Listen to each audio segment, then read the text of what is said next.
ഓമനകളായി മൃഗങ്ങളെ സംരക്ഷിക്കാൻ ആഗ്രഹിക്കുന്നവരാണ് നമ്മിൽ ഭൂരിഭാഗം ആളുകളും. എന്നാൽ എങ്ങനെയാണ് ഇവയുടെ കൃത്യമായ പരിചരണം, വാക്സിനേഷനുകൾ എപ്പോൾ നൽകണം, ഈ ഉള്ള കാര്യങ്ങളെക്കുറിച്ചൊക്കെ ഒരുപാട് സംശയങ്ങൾ നമുക്കിടയിലുണ്ട്. ഈ വിഷയത്തെക്കുറിച്ചാണ് ഇന്ന് ലൈഫ് ലൈൻ ചർച്ച ചെയ്യുന്നത്. ഈ വിഷയത്തെക്കുറിച്ച് നമ്മളോട് സംസാരിക്കുന്നത് മുണ്ടൂർ പോപ്രിൻസ് പെറ്റ് ക്ലിനിക്കിലെ വെറ്റിനറി ഡോക്ടർ ആൻഡ്രിലാണ്. ഡോക്ടർ നമസ്കാരം, ലൈഫ് ലൈനിലേക്ക് സ്വാഗതം. Thank you. നമ്മളിൽ ഭൂരിഭാഗം പേരും ഒന്നില്ലെങ്കിൽ നായ്ക്കുട്ടികളെ അല്ലെങ്കിൽ പൂച്ചക്കുട്ടികളെ നമ്മുടെ ഓമന മൃഗങ്ങളായി വളർത്തുന്ന ആളുകളാണ്.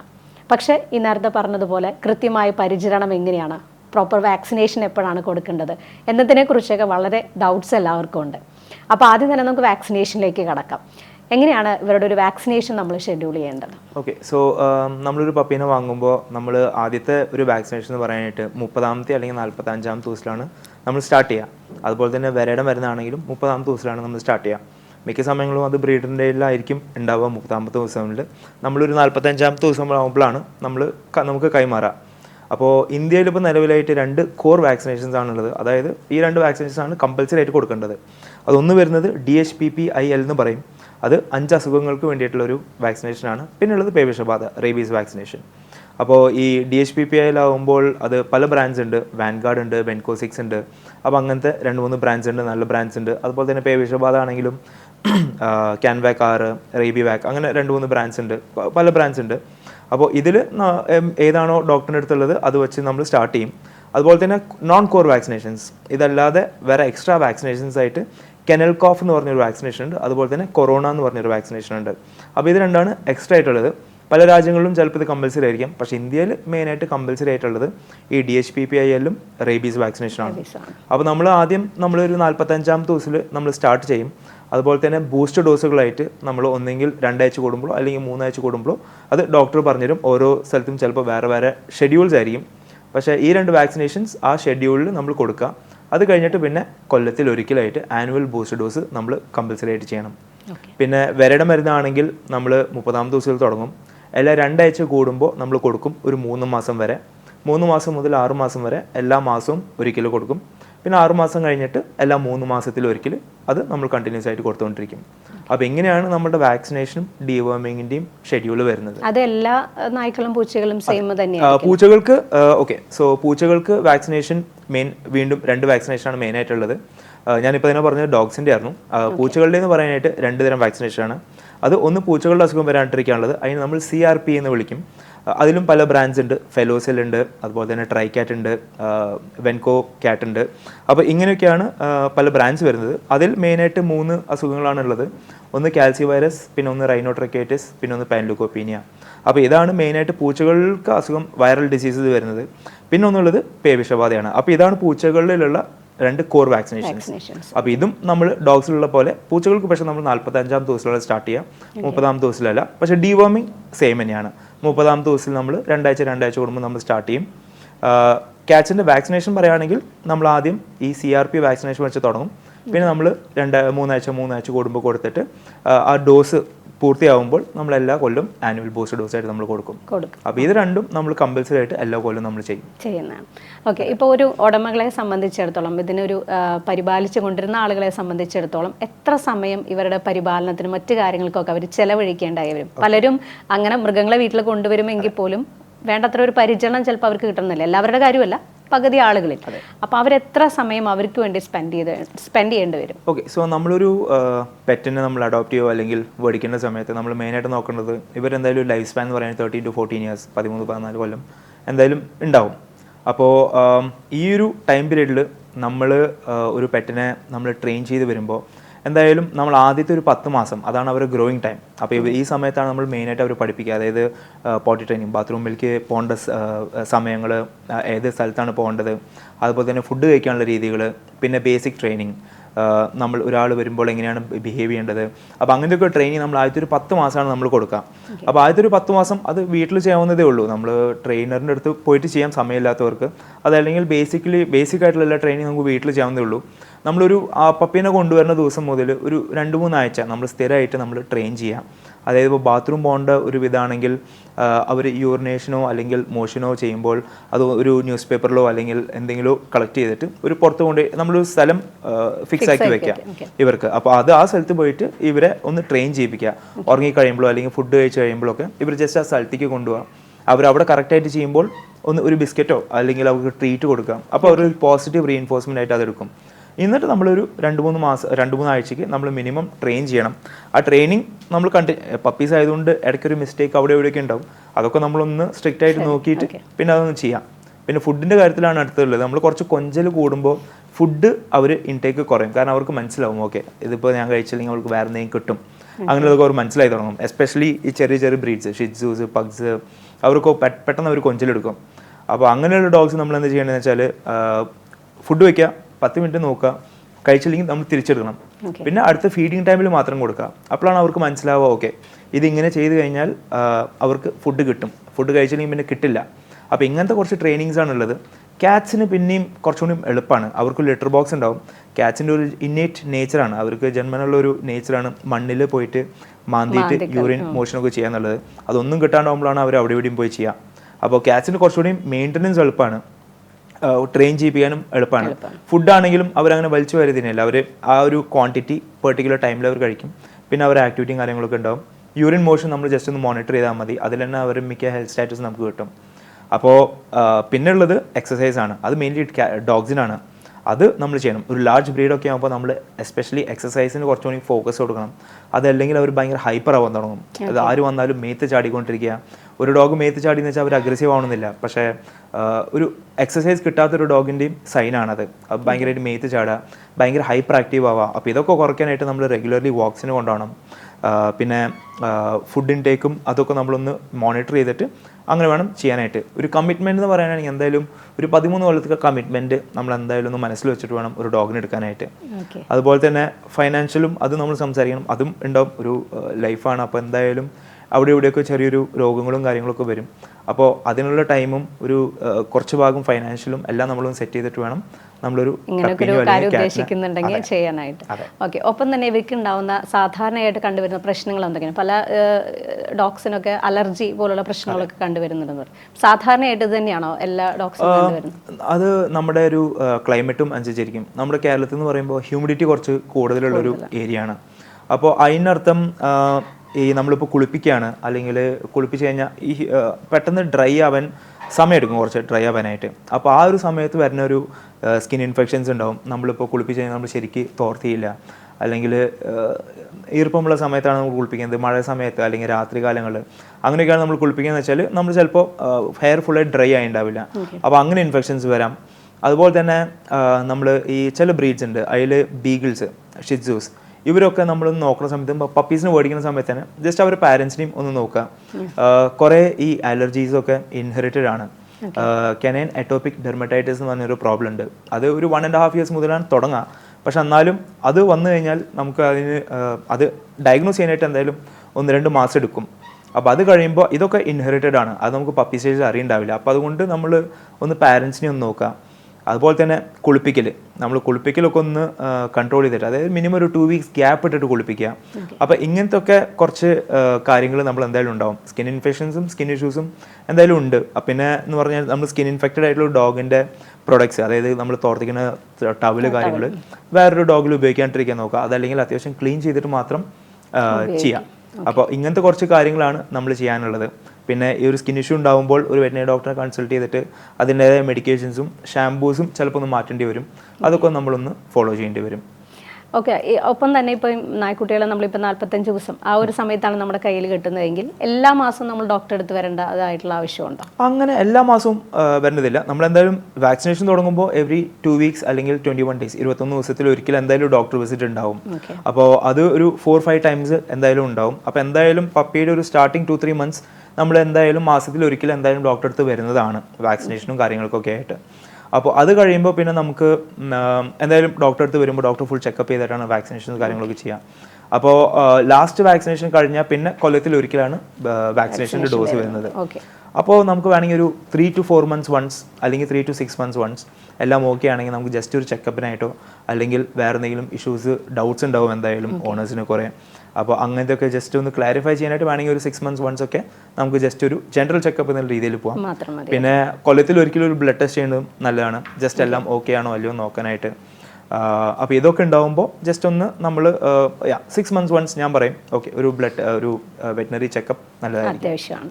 ഓക്കെ, ഒപ്പം തന്നെ പല നായ്ക്കളും കണ്ടുവരുന്ന ഒന്നാണ് ഈ ചെള്ള് അല്ലെങ്കിൽ ഈച്ചകളുടെ ഒക്കെ ഒരു ശല്യം ഉണ്ടാവും. അപ്പോൾ അതൊക്കെ എങ്ങനെയാണ് നിയന്ത്രിക്കാനായിട്ട്? സോ ആദ്യം ചെള്ള് എവിടെ നിന്ന് വരുന്നത് നമ്മൾ മനസ്സിലാക്കണം. ചെള്ള്, പേന്, അതുപോലെ ഇതൊക്കെ അന്തരീക്ഷത്തിലുണ്ട്. അതായത് ഒന്നെങ്കിൽ വൈൽഡ് ആനിമൽസിനായിരിക്കും, അതല്ലെങ്കിൽ സ്ട്രീറ്റ് ഡോഗ്സിനായിരിക്കും. അപ്പോൾ ഈ ചെള്ളു പേനൊക്കെ അന്തരീക്ഷത്തിലുണ്ട്, അത് നമുക്ക് കൺട്രോൾ ചെയ്യാൻ പറ്റാത്തൊരു സംഭവമാണ്. അപ്പോൾ നമുക്ക് എന്ത് ചെയ്യാൻ പറ്റുകയെന്ന് വെച്ചാൽ നമ്മുടെ പെറ്റ്സിന് അതിൻ്റേതായ മെഡിക്കേഷൻസ് നമുക്ക് കൊടുക്കാം. കുറേ നാട്ടുവൈദ്യങ്ങളുണ്ട്, അതായത് ഈ കർപ്പൂരം പ്ലസ് വെളിച്ചെണ്ണ, അതൊക്കെ കുറച്ച് എഫക്റ്റീവാണ്, പക്ഷെ അതൊക്കെ സ്മോൾ ടേം ആണ്, ഷോർട്ട് ടേം. അതുപോലെ തന്നെ നമ്മളിപ്പോൾ മേത്ത് ഒരു ചെള്ളിനെ കണ്ടു, പലരും അത് പൊട്ടിക്കും, ചെള്ളിനെടുത്ത് പൊട്ടിക്കും. അത് നമ്മൾ ഒരിക്കലും ചെയ്യാൻ പാടില്ല. കാരണം ഒരു ചെള്ളിനകത്ത് ചിലപ്പോൾ ഒരു 300-ലധികം മുട്ടകളുണ്ടാവും. അപ്പോൾ നമ്മൾ പൊട്ടിക്കുന്ന സമയത്ത് ചിലപ്പോൾ എഗ്സ് റിലീസ് ആവും. അപ്പോൾ അത് ആക്ച്വലി സ്പ്രെഡ് ചെയ്യാനായിട്ട് സഹായിക്കും. അതുപോലെ തന്നെ കുറച്ച് പേര് നോക്കുകയാണെങ്കിൽ ഡോഗിൻ്റെ മേത്ത് ആദ്യം ചെള്ള് കണ്ടു, അവരുടെ അടുത്ത് ഇങ്ങനെ പൊട്ടിക്കാൻ തുടങ്ങി, ചെള്ള് കൂടാൻ തുടങ്ങി, അവസാനം വീട്ടിലും ഈ ചെള്ള് വരാൻ തുടങ്ങി. അങ്ങനെയൊക്കെ ചിലപ്പോൾ കംപ്ലയിൻസ് വന്നേക്കാം. അപ്പോൾ ഈ സമയത്ത് നമ്മൾ എന്ത് ചെയ്യേണ്ടതെന്ന് വെച്ചാൽ നമ്മൾ ആ സോഴ്സിനെ ആദ്യം നമ്മൾ കണ്ടുപിടിക്കണം. അതായത് ഇങ്ങനത്തെ ഒരു കണ്ടീഷൻ നമ്മുടെ ഡോഗിനായിരിക്കും സോഴ്സ്. അപ്പോൾ ഡോഗിന് നമ്മൾ ഒന്നെങ്കിൽ സ്പോട്ട് ഓൺ, അതൊരു ലിക്വിഡാണ്, നമ്മൾ ഡോഗിൻ്റെ മേളിൽ നമ്മൾ ഇട്ടിക്കുന്ന സ്പോട്ട് ഓൺ ആണ്. അപ്പോൾ ഇതിൽ എഫക്റ്റ് ഒരു 1 to 2 months അതൊക്കെ നമുക്ക് പ്രതീക്ഷിക്കാം. അതല്ലെങ്കിൽ ടാബ്ലറ്റ്സ് വരുന്നുണ്ട്, അത് കുറച്ചുകൂടി ലോങ്ങർ എഫിഷ്യൻസി ഉള്ളതാണ്, ലോങ്ങർ ടൈമായിട്ട് അത് ഹെൽപ്പ് ചെയ്യും. അപ്പോൾ ഇതൊക്കെ സിംപെരിക്ക അല്ലെങ്കിൽ ബ്രവെക്റ്റോ, ഇതൊക്കെയാണ് ആ ഒരു ബ്രാൻഡ് നെയിംസ്. അപ്പോൾ ഇതൊക്കെ നമുക്ക് ഉപയോഗിക്കാം. പിന്നെ ഞാൻ പറഞ്ഞ പോലെ ഒരിക്കലും നമ്മൾ ടിക്കിനെടുത്തിട്ട് പൊട്ടിക്കാൻ പാടില്ല. ഏറ്റവും ബെസ്റ്റ് ചെള്ളിപ്പോൾ കാണുകയാണെങ്കിൽ അതിനെ ജസ്റ്റ് അടിച്ചു വരാം, അല്ലെങ്കിൽ ബോഡിയിൽ നിന്ന് എടുത്തിട്ട് ഏറ്റവും ബെസ്റ്റ് പേപ്പറിലിട്ട് കത്തിക്കുകയാണ് ഏറ്റവും ബെസ്റ്റ്. അപ്പോൾ പിന്നെ ആ മദർ ടിക്കും ഡെഡ് ആവും, അതുപോലെ തന്നെ എഗ്സും ഡിസ്ട്രോയിഡ് ആവും. പിന്നെ നമ്മൾ ഇങ്ങനത്തെ ഒരു പ്രൊഡക്റ്റ് ഉപയോഗിക്കാം. അത് അപ്പോൾ നമ്മുടെ വീടിന് ചുറ്റും ഒരു സ്ട്രേ ഡോഗ്സിൻ്റെ പോപ്പുലേഷൻ അധികമുള്ളൊരു ഏരിയ ആണെങ്കിൽ അപ്പോൾ എന്തായാലും എൻവയോൺമെൻറ്റിൽ ഇതുണ്ടാവും. അപ്പോൾ അതെന്തായാലും നമുക്ക് കൺട്രോൾ ചെയ്യാൻ പറ്റില്ല. അപ്പോൾ അതിന് പകരം നമ്മളുടെ പെറ്റിന് നമ്മൾ ഈ മെഡിക്കേഷൻസ് കൊടുക്കുക. വേറെ ഇഷ്യൂസ് ഒന്നും ഇല്ലെങ്കിൽ കോംപ്ലിക്കേഷൻസും വരാൻ പാടില്ല. അപ്പോൾ ഈ മെഡിക്കേഷൻ കൊടുത്ത് നമ്മൾ കൺട്രോൾ ചെയ്യിപ്പിക്കുക. അപ്പോൾ പിന്നെ നമ്മൾ എന്തായാലും ഒരു വലിയ ഡിഫറൻസ് കാണും. ഷാംപൂസും കുറേ ഷാംപൂസും ഉണ്ട് ടിക്സിന് വേണ്ടി ഷാംപൂസ്, പക്ഷേ അതൊക്കെ കുറച്ച് ഷോർട്ട് ആക്ടിങ് ആണ്. അതിനായിട്ട് ഏറ്റവും ബെസ്റ്റ് ഒന്നെങ്കിൽ സ്പോട്ട് ഓൺ, അതല്ലെങ്കിൽ ഈ ടിക്ക് പ്രിവെൻഷൻസ് ഉപയോഗിക്കാം. അതാണ് ഏറ്റവും ഉചിതമായിട്ടുള്ളത്. ഇപ്പോൾ ഡോക്ടർ നേരത്തെ പറഞ്ഞു അവരെ കുളിപ്പിക്കേണ്ട ഒരു 2 weeks അങ്ങനെ ഒരു കണക്ക് പറഞ്ഞിരുന്നു. അപ്പം ഇവരുടെ ഒരു പരിചരണത്തിലേക്ക് വരുമ്പോൾ അല്ലെങ്കിൽ ശുചിത്വത്തിലേക്ക് വരുമ്പോൾ എങ്ങനെയാണ് അത്തരം കാര്യങ്ങളൊക്കെ ശ്രദ്ധിക്കേണ്ടത്? എപ്പോഴാണ് ഇവരെ കുളിപ്പിക്കേണ്ടത്? എപ്പോഴാണോ ഏത് തരം ഷാംപൂസ് ആണ് ഇവർക്ക് പ്രധാനമായിട്ട് നമ്മൾ ഉപയോഗിക്കേണ്ടത്? സോ ഗ്രൂമിങ് അതൊരു ഇമ്പോർട്ടൻറ്റ് ഫാക്റ്റാണ്. ജനറലി പറയുകയാണെങ്കിൽ കുളിപ്പിക്കൽ മിനിമം 2 ആഴ്ച ഗ്യാപ്പ് ഇട്ടിട്ട് കുളിപ്പിക്കുക. ഓക്കെ, ഇപ്പോൾ ഒരു ഇൻഡോർ ഡോഗാണ്, വീടിൻ്റെ ഉള്ളിൽ വളർത്തുന്ന ഒരു ഡോഗാണെങ്കിൽ നമുക്ക് വേണമെങ്കിൽ ഒരു 3 ആഴ്ച അല്ലെങ്കിൽ 4 ആഴ്ച കൂടുമ്പോൾ ഒരിക്കൽ കുളിപ്പിച്ചാലും മതി. കാരണം ആളധികം ഡേർട്ടി ആവുന്നില്ല, പുറത്തധികം പോകുന്നില്ല. വീടിൻ്റെ ഉള്ളിലൊരു ഡോഗാണെങ്കിലും ഓക്കെ. പിന്നെ എന്തായാലും നമ്മളിപ്പോൾ കുളിപ്പിച്ചില്ലെങ്കിലും ഒരു 2 weeks കഴിയുമ്പോൾ ഒരു ഡോഗിൻ്റെ സ്മെല്ല് വരും. അത് നാച്ചുറലായിട്ടൊരു സ്മെല്ലാണ്. അത് വിചാരിച്ച് ഡോഗ് ഒരിക്കലും അത് വൃത്തികേടാന്ന് പറയില്ല. അപ്പോൾ അതിന് വേണ്ടിയിട്ട് വേണമെങ്കിൽ പെർഫ്യൂംസ് വരുന്നുണ്ട്, നമുക്ക് ആഴ്ചയിൽ ഒരിക്കൽ വേണമെങ്കിൽ പെർഫ്യൂംസ് ഉപയോഗിക്കാം. പിന്നെ ഉള്ളത് ഷാംപൂസ് ആണ്. അപ്പോൾ പല ഡോഗ്സ് ഉണ്ട്, സ്മോൾ സൈസ് ഉണ്ട്, ഹെയറി ബ്രീഡ്സ് ഉണ്ട്, തൊങ്ങധികം ഉള്ളതുണ്ട്. അതുപോലെ തന്നെ ഇപ്പോൾ ഇന്ത്യൻ ഡോഗ്സ് ആകുമ്പോൾ കുറച്ച് മീഡിയം സൈസ് ആയിരിക്കും, ഹെയർ കോട്ട് ഷോർട്ട് ആയിരിക്കും. അപ്പോൾ ഇങ്ങനത്തെ ഡോഗ്സിന് ഒന്നുകിൽ ഒരു ജനറൽ ആയിട്ടുള്ള ഡോഗ് ഷാമ്പു ഉപയോഗിക്കാം. നമ്മുടെ പ്രോഡക്റ്റ്സ് ഒരിക്കലും ഉപയോഗിക്കാൻ പാടില്ല. നമ്മുടെ ഷാംപൂസ്, ഹ്യൂമൻ ഷാംപൂസ് ഒരിക്കലും ഉപയോഗിക്കാണ്ടിരിക്കാൻ നോക്കുക. അത് ഭയങ്കരമായിട്ട് ഡോഗ്സിൻ്റെ സ്കിന്നെ ഭയങ്കര ഡ്രൈ ആക്കും. അപ്പോൾ ഡോഗ് ഷാംപൂസ് ഉപയോഗിക്കാം. ഇപ്പോൾ ഹെയറി ബ്രീഡ്സ് ആണെങ്കിൽ ഷെഡിങ് ഉണ്ട്, അപ്പോൾ അങ്ങനെയാണെങ്കിൽ ഷെഡ് കൺട്രോൾ ഷാംപൂസ് വരുന്നുണ്ട്. അതല്ലെങ്കിൽ ഓട്ട്മീൽ ഷാംപൂസ്, ഒന്ന് സ്കിന്നൊന്ന് സൂതൻ ചെയ്യാനായിട്ടുള്ളത്. മെഡിക്കേറ്റഡ് ഷാംപൂസും വരുന്നുണ്ട്. പക്ഷേ മെഡിക്കേറ്റഡ് ഷാംപൂസ് ഒരു വെറ്റിനറി ഡോക്ടർ പറയണ അളവിൽ മാത്രം ഉപയോഗിക്കാം. എപ്പോഴോ ഒരു സ്കിൻ ഇഷ്യൂ വന്നു, ഓക്കെ, നമ്മൾ ആ ഷാംപൂ ഒരു മെഡിക്കേറ്റഡ് ഷാംപൂ ഉപയോഗിക്കാൻ തുടങ്ങി, അത് വിചാരിച്ചിട്ട് ആ പ്രോബ്ലം വരാണ്ടിരിക്കാനായിട്ട് എപ്പോഴും ഷാമ്പു ഉപയോഗിക്കേണ്ട ആവശ്യമില്ല. അത് ആക്ച്വലി ചിലപ്പോൾ സ്കിന്നിനെ ഭയങ്കര ഡ്രൈ ആക്കേ, അല്ലെങ്കിൽ ഫ്ലേക്സ് വരുത്തേ, അല്ലെങ്കിൽ സ്കിന്ന് റെഡിഷ് ആക്കേ, അങ്ങനെയൊക്കെ സംഭവിക്കും. അപ്പോൾ ഏറ്റവും ബെസ്റ്റ് ആ ഒരു പ്രോബ്ലം കഴിഞ്ഞു ആ മെഡിക്കേറ്റഡ് ഷാമ്പു നിർത്തുക, ഒരു നോർമൽ ഡോഗ് ഷാമ്പൂയിലോട്ട് പോവാം. അപ്പോൾ ഇങ്ങനെയാണുള്ളത്. പിന്നെ ഒരു short hair dog long hair dog, അത്യാവശ്യം ഒരു ജർമ്മൻ ഷെപ്പേർഡോ അല്ലെങ്കിൽ ഗോൾഡൻ റിട്രീവർ, ഷിറ്റ്സൂസ്, അപ്പോൾ ഇങ്ങനത്തെ ടൈപ്പ് ഡോഗ്സ് ആണെങ്കിൽ ഗ്രൂമിങ്, അതായത് കോമ്പിങ് ഒരു വളരെ ഇമ്പോർട്ടൻ്റ് ആയിട്ടുള്ള ഫാക്ടറാണ്. നമ്മൾ ഡെയിലി അല്ലെങ്കിൽ എവറി ഓൾട്ടർനേറ്റ് ഒന്നരാടം വെച്ചിട്ട് നമ്മൾ കോമ്പ് ചെയ്യണം. അതല്ലെങ്കിൽ മുടി ചട പിടിക്കാൻ തുടങ്ങും, പിന്നെ നമ്മൾ ട്രിം ചെയ്ത് കളയേണ്ടി വരും. അപ്പോൾ അതിനായിട്ട് ഏറ്റവും നല്ലത് ഈ കോമ്പിങ് ചെയ്യണം. ഇതാണ് ഞാൻ പറഞ്ഞത്, നമ്മൾ ടൈം ആൻഡ് എഫേർട്ട്. അപ്പോൾ കോമ്പിങ്ങിന് അത്യാവശ്യം എന്തായാലും ഒരു അരമണിക്കൂർ 3/4 മണിക്കൂറൊക്കെ എടുക്കും ഒരു ബിഗ് സൈസ് ഡോഗിനാണെങ്കിൽ. അപ്പോൾ ഇതൊക്കെയാണ് നമ്മൾ ഗ്രൂമിങ്ങിൽ വരുന്നത്.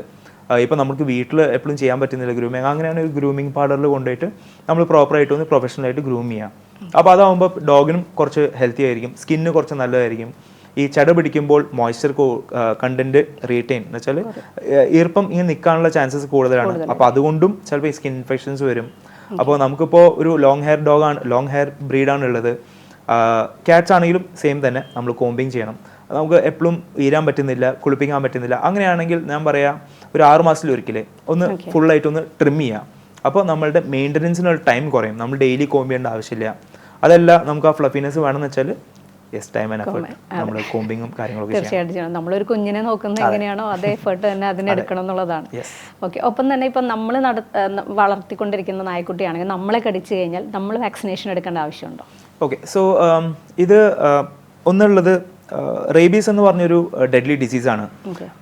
നായ ഇപ്പോൾ നമ്മളെ കടിച്ചു കഴിഞ്ഞാൽ അപ്പോൾ തന്നെ നമുക്ക് ഡിസീസ് കിട്ടുന്നില്ല, പക്ഷെ വന്നു കഴിഞ്ഞാൽ പിന്നെ അതിന് ക്യൂറില്ല.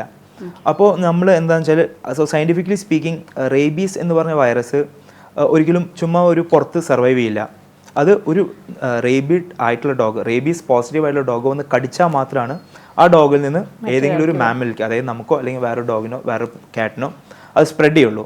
സോ നമ്മൾക്ക് ഉറപ്പാണ് നമ്മളുടെ പെറ്റ് ഫുള്ളി വാക്സിനേറ്റഡ് ആണ്, നമ്മുടെ പെറ്റിനെ വേറെ ഡോഗ്സ് കടിച്ചിട്ടില്ല.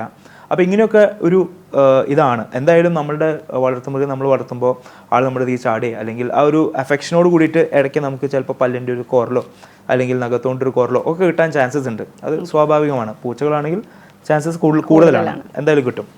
അപ്പോൾ ഇങ്ങനെ ഒരു സിറ്റുവേഷനിൽ നമ്മളുടെ സൈഡിൽ നിന്നുള്ളത് ഫുൾ ക്ലിയർ ആക്കി വയ്ക്കുക. അതായത് വാക്സിനേഷൻസ്, ഡീവേമിങ് ഇതൊക്കെ പ്രോപ്പർ ആക്കുക. എസ്പെഷ്യലി റേബീസ് വാക്സിനേഷൻ അതൊരു കോർ വാക്സിനേഷനാണ്, നമ്മൾ എന്തായാലും കൊടുക്കേണ്ട ഒരു വാക്സിനേഷനാണ്. പിന്നെ നമുക്ക് ഉറപ്പാണ് നമ്മുടെ ഡോഗ് പുറത്ത് പോയിട്ടില്ല, അതല്ലെങ്കിൽ 1-2 ദിവസം പുറത്തേക്ക് മിസ്സിംഗ് ആയി പോയിട്ടില്ല. അപ്പോൾ അങ്ങനെയൊക്കെയുള്ള സമയത്ത് നമുക്ക് നമുക്ക് ഒരു സയൻറ്റിഫിക്കലി സ്പീക്കിംഗ് നമ്മുടെ ഡോഗ് വാക്സിനേറ്റഡ് ആണ്, വേറെ ഇഷ്യൂസ് ഇല്ല, നമുക്ക് കോറൽ വന്നു, അങ്ങനെയാണെങ്കിൽ നമ്മൾ വാക്സിനേഷൻ എടുത്തില്ലെങ്കിലും കുഴപ്പമില്ല. പക്ഷേ ഒരു സ്ട്രീറ്റ് ഡോഗ് അല്ലെങ്കിൽ വേറൊരാളുടെ ഡോഗ് നമുക്കറിയില്ല ആ ഡോഗിൻ്റെ ഹിസ്റ്ററി എങ്ങനെയാണ്, അതുപോലെ തന്നെ നമുക്ക് ആ ഡോഗിനെ പറ്റി ഒന്നും അറിയില്ല. അപ്പോൾ അങ്ങനെ ഒരു കേസിൽ അതിപ്പോൾ ആ ഡോഗ് ജസ്റ്റ് ചുമ്മാ സ്ക്രാച്ച് ചെയ്താണെങ്കിലും നമ്മൾ വാക്സിനേഷൻ പോയി എടുക്കുന്നത് എപ്പോഴും നല്ലതാണ്. കാരണം നമുക്ക് ഒരു ഹിസ്റ്ററി അറിയാത്ത ഡോഗിൻ്റെ നമുക്ക് സ്ക്രാച്ചോ ബൈറ്റോ കിട്ടുവാണെങ്കിൽ, എസ്പെഷ്യലി ക്യാറ്റ്സ് ചിലപ്പോൾ കടിച്ചു എന്ന് വരില്ല, പക്ഷെ നമ്മൾ മാന്തും. അവർക്കാണെങ്കിൽ സെൽഫ് ഗ്രൂമിങ് ആയിട്ടുള്ളൊരു ബിഹേവിയറും ഉണ്ട്. അപ്പോൾ ചിലപ്പോൾ നഖത്തിൻ്റെ അടിയിലൊക്കെ ചിലപ്പോൾ വൈറസുകൾ ഉണ്ടായേക്കാം. അപ്പോൾ ഇങ്ങനെ ഒരു കണ്ടീഷനിൽ എന്തായാലും നമ്മൾ വാക്സിനേഷൻ എടുക്കണം. അതുപോലെ തന്നെ നമ്മൾ ഈ അടുത്ത് ന്യൂസ് കേട്ടു, 1 കൊല്ലം മുമ്പ് വളർത്തുനായ തന്നെ കോറിയിട്ട് ഓണറിന് അത് വന്നു എന്നുള്ളത്. പക്ഷെ അതിൽ ആ ന്യൂസ് വന്നു, പക്ഷെ അതിൽ അവർ പറയുന്നില്ല ഡോഗ് വാക്സിനേറ്റഡ് ആണോ അല്ലയോ. അപ്പോൾ ജസ്റ്റ് അങ്ങനെ ഒരു ന്യൂസ് കേട്ടു എന്ന് വെച്ചിട്ട് നമ്മുടെ വളർത്തുനായ്ക്ക് എല്ലാവർക്കും ആ ഒരു പ്രശ്നം ഉണ്ടെന്നുള്ളത് പേടിക്കേണ്ട ആവശ്യമില്ല. മെയിനായിട്ട് നമ്മളുടെ വാക്സിനേഷൻ മതി ഈ ഒരു പ്രശ്നം സോൾവ് ചെയ്യാനായിട്ട്. കാരണം ഇന്ത്യയിൽ ഇതുവരെയായിട്ട് റേബീസ് എന്ന് പറഞ്ഞ രോഗം ഇറാഡിക്കേറ്റ് ചെയ്തിട്ടില്ല. പല UK-ലും US-ലൊക്കെ അത് ഇറാഡിക്കേറ്റ് ആയിട്ടുണ്ട്. അപ്പോൾ ഇങ്ങനത്തെ കൺട്രീസിലൊക്കെ കുഴപ്പമില്ല, പക്ഷെ നമ്മുടെ കൺട്രിയിൽ ഒരിക്കലും ഇറാഡിക്കേറ്റ് ആയിട്ടില്ല. അതായത് ആ രോഗം ഇപ്പോഴും വൈൽഡ് ആനിമൽസിലും അതുപോലെ തന്നെ സ്റ്റേ പോപ്പുലേഷനിലും ഉണ്ട്. അപ്പോൾ ഇങ്ങനത്തെ ഒരു കണ്ടീഷനിൽ നമ്മുടെ ഇങ്ങനത്തെ ഒരു കൺട്രി ആകുമ്പോൾ നമ്മൾ എന്തായാലും അതിനെതിരെയുള്ള വാക്സിനേഷൻ എടുക്കണം. ഇപ്പോൾ നമ്മളുടെ പെറ്റ്സിൻ്റെ തന്നെ വാക്സിനേഷൻ ഇപ്പോൾ 1 കൊല്ലം മാറി, പക്ഷെ ഉറപ്പാണ് പുറത്തൊന്നും പോയിട്ടില്ല, ഡോഗ് പുറത്ത് പോയിട്ടില്ല, വേറെ ഡോഗ്സായിട്ട് ഇൻട്രാക്ഷൻ ആയിട്ടില്ലാന്ന്. പക്ഷെ എന്നാലും നമ്മുടെ ഡോഗിൻ്റെ വാക്സിനേഷൻ ഔട്ട് ഓഫ് ഡേറ്റ് ആയ സ്ഥിതിക്ക് അങ്ങനെയാണെങ്കിൽ നമ്മൾ എന്തായാലും പോയിട്ട് വാക്സിനേഷൻ എടുക്കണം. അപ്പോൾ ഇങ്ങനത്തെ കുറച്ച് റൂൾസ് ഫോളോ ചെയ്താൽ മതി, കുഴപ്പമുണ്ടാവില്ല. ഇപ്പം നമ്മുടെ പെറ്റ്സ് അനിമൽ നമ്മുടെ വീടുകളിൽ പലപ്പോഴും അറിയാം, നമ്മുടെ വീടുകളിൽ വളർത്തുന്നതാണെങ്കിൽ നമ്മുടെ കുട്ടികളുടെ അടുത്തും നമ്മുടെ ബെഡിലും ഒക്കെ വന്നിരിക്കുന്ന ഒരു സാഹചര്യമുണ്ട്. ശരിക്കും അതൊക്കെ അങ്ങനെ ചെയ്യുന്നതുകൊണ്ട് വേറെ എന്തെങ്കിലും ഇഷ്യൂസ് വരാനുള്ള സാധ്യത? ഇഷ്യൂസ് അങ്ങനെ വരില്ല. മെയിനായിട്ടുള്ളത് ഡീവർമിങ് പ്രോപ്പർ ആക്കാം. നമുക്ക് മെയിനായിട്ട് പെറ്റ്സിൻ്റെയും നമുക്ക് കിട്ടുന്ന 2-3 അസുഖങ്ങളുണ്ട്. ഒന്നുള്ളത് വേംസ് ആണ്, പിന്നെ ഒന്നുള്ളത് അവരുടെ സ്കിന്നിൻ്റെ ഉള്ളിൽ ഒരു തരം മൈറ്റ്സ് ഉണ്ടാവും. അത് സ്കിന്നിൻ്റെ ഉള്ളിലുള്ള ഒരു പാരസൈറ്റ് ആണ്, നമുക്ക് നേരിട്ട് കാണാൻ പറ്റില്ല, മൈക്രോസ്കോപ്പിൽ നമുക്ക് കാണാൻ പറ്റുള്ളൂ. അപ്പോൾ ഇങ്ങനത്തെ ഇതൊക്കെ ഫസ്റ്റ് എലിമിനേറ്റ് ചെയ്യുക, അതായത് ഡീവർമിങ് കൊടുക്കുക. പിന്നെ ഈ മൈറ്റ്സിനെതിരെയുള്ള ഒരു മെഡിസിൻ ഉണ്ട്.